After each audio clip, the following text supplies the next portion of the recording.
Reasons or results? Which would you prefer? When we hear either ourselves or others explaining anything that is perhaps heated or charged, we will hear this incredibly powerful language structure. Because of a human being's need to be right. Oh, and by the way, do notice that I'm doing the pattern right now because you've heard the word because. Whenever there's anything that we feel stimulated about, and in stimulated I mean excited, passionate, frustrated, angry, sad, or indeed any other energetic emotional state, we will have to validate the feeling as well as justify the result.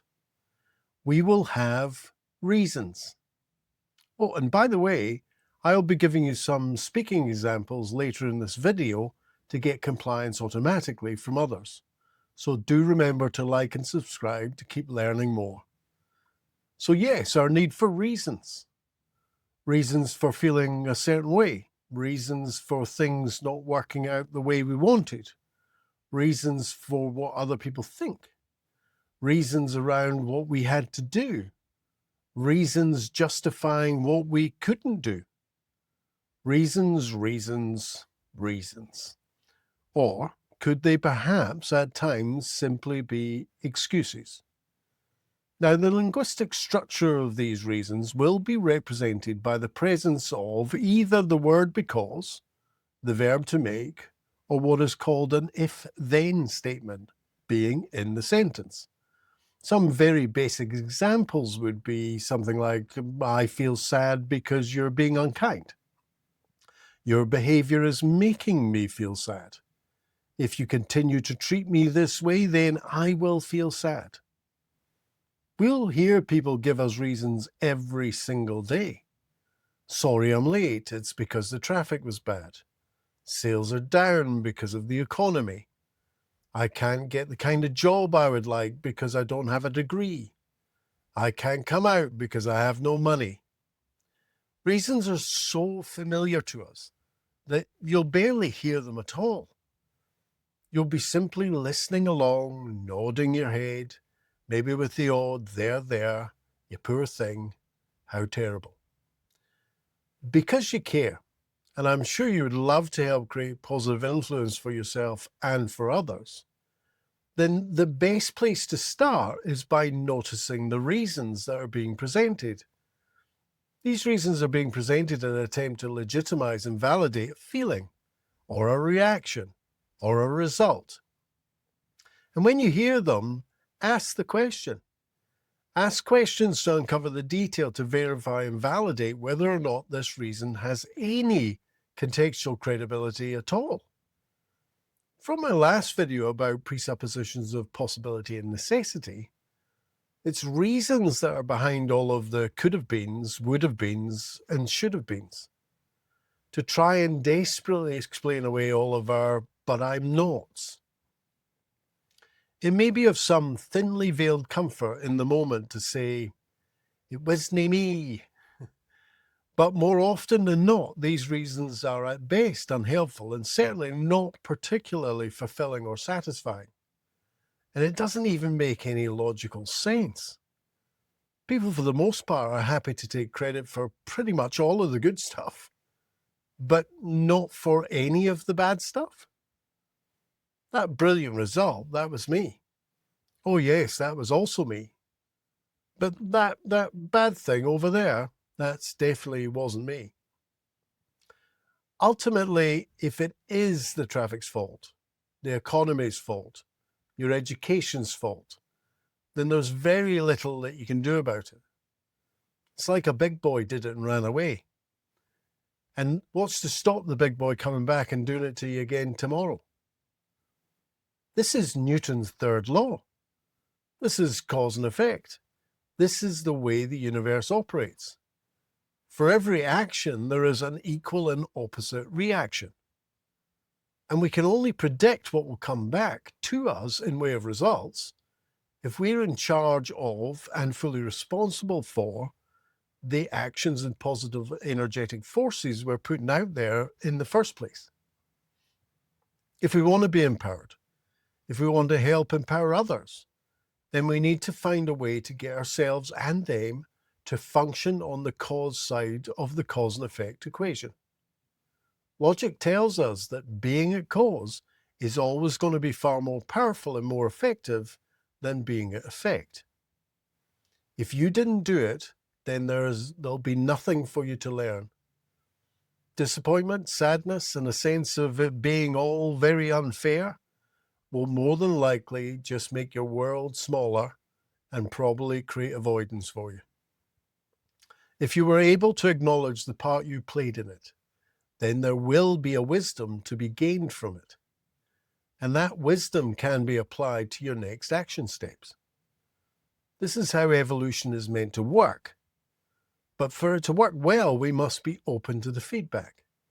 We must be willing to be responsible for everything in our precious and potentially glorious universe. The problem we're faced with is over the past 2,000 or so years, we've learned to rely heavily on being at effect. I will go further and say it's been in many ways positively encouraged for us. It has been easy for us to be guided or more misguided this way because of our unconscious need to be right, which was originally neurologically hardwired in to keep us safe. But having a reason is very much accepted in general society nowadays. There can be at times a bit of a competition to have a better set of reasons for all of the shit in our lives than the next person. We've become so habitualized that it happens automatically with little or no thought at all. If you were to take the time to notice, you will usually find that pretty much any reason you hear, or perhaps you use yourself, will not be particularly valid, if at all. And more often than not, it'll be incredibly limiting. If you don't notice them, if you don't challenge them, then the risk is you've already unconsciously accepted and bought into them. This only serves to give them additional validity and helps them to seem even more real. The job of any coach, therapist, manager, parent, or influencer is to hear when a person is being at effect, to then drill down into the detail of the reasons or excuses to a point that it becomes clear to both you and them that it's simply not valid. Then coach them over to the far more empowering cause side of the equation, where they will take full responsibility for the creation of all of their results. Almost every ethical, successful entrepreneur you'll ever meet will live very much at cause. They will very rarely make or rely upon excuses. They take action, get knocked down, learn a lesson, get up, apply the lesson, and then take another action. When you take full responsibility, you will begin to experience your very best results. Now, that part of the video was all about listening. But as a coach or influencer, we can also very much leverage NLP presuppositions of cause and effect when we're speaking. When we do this well, it serves to help us gain acceptance and agreement from others, so that our aligned positive suggestions and guidance carries more value, seems more valid, and can be accepted automatically by the other person at the unconscious level. In behavioral psychology, they've done plenty of studies around the power of this and how it can predictably influence people unconsciously. They've discovered that simple language structure of cause and effect, when being present, can cause automatic acceptance without question in a large percentage of people in pretty much any context. One of these studies I read a few years back now, I think in a book by Dr. Robert Cialdini, was about measuring the level of compliance and acceptance based around a simple request. I think the main premise was measuring positive compliance in response to a request being asked, first without a reason, and then the effect of the compliance from the same request being asked with a reason. What they found was that the positive compliance of the simple straight request was 64% without a reason. And that shot up to 94% when they added a reason. Exactly the same request, but a massive increase of positive compliance when a reason was given. The really interesting part was they also discovered they got as good as the same level of increase, or I think it was at least 93%, so just a drop of 1%, when they used a statement of intent rather than a reason. But they cleverly delivered it in the same linguistic structure as if it were a reason. The example, as I remember it, was about someone during the frenzied lead up to exams at a large US university. They had to go to every corridor copy machine on campus, which were rammed with students queuing to copy their notes, all very lastminute.com, as universities can be.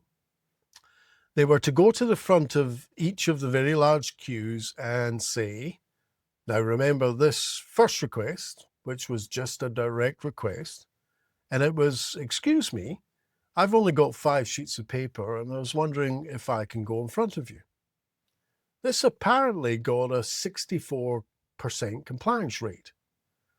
This was surprising to me, as I'm sure if they did the same experiment here in Scotland, the answer would have been far less accommodating. The second test for positive compliance was the same request, but this time with a reason. And it went like this. Excuse me, I've only got 5 sheets of paper, and I was wondering if I can go in front of you because I'm in a terrible hurry.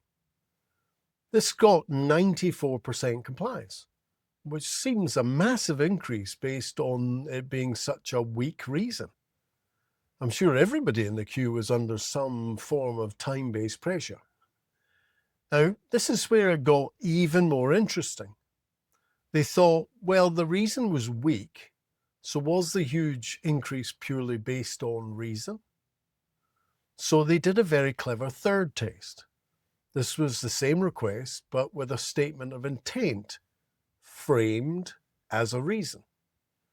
Excuse me, I've only got 5 sheets of paper, and I was wondering if I can go in front of you because I need to copy them.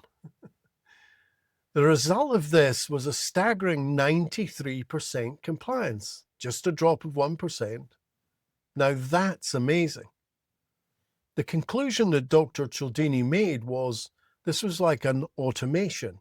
He called it click whir, where a specific button was pushed and the cogs and gears engaged and spat out a pre-programmed result. The presence of the word because operates directly on the unconscious program that says, hey, there's a reason present. And it would appear that we're predominantly wired to automatically accept reasons as being valid. Now, to take this one step further and link it directly to positive influence, then if you're asking someone to respond positively to anything, you'll get a far better result if you add a reason to help validate it. Now, note the reason could be placed before or after the statement, and this can be even more powerful if you can give a reason that is already categorically true for the other person, or at the very least, a universal truth for everyone. Some examples could be you're far more effective at influencing others because you've watched this video. You can effectively influence others because you care. Your friends will all benefit because you have their best interests at heart. Now, don't just take my word for it. Test it for yourself.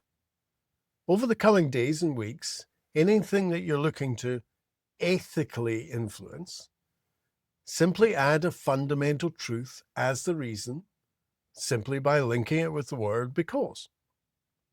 The other person is highly unlikely to question in any way the validity of the reason. They will just automatically accept it.